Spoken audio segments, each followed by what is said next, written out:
నీ మనసుని తన కొలువంటూ నిన్ను చేరిన నామది అనురాగపు మణి దీపముగా ఆ గుడిలో ఉన్నది. ఏ కలకల సుడిగాలులకి ఆరని వెలుగే అది. నువ్వు వెలివేయాలనుకున్నా నీ నీడై ఉన్నది.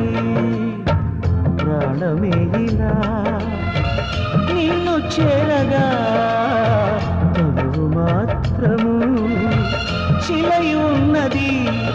ఈ శిల చిగురించే చినుకే నీలో దాగున్నది. జాబిలమ్మ ఆగవమ్మ ఆలకించవ మదిలో మాట. రేగిపోయే మూగ ప్రేమ విన్నవించే ఎదకోట. అమావాస్యకే బలై మన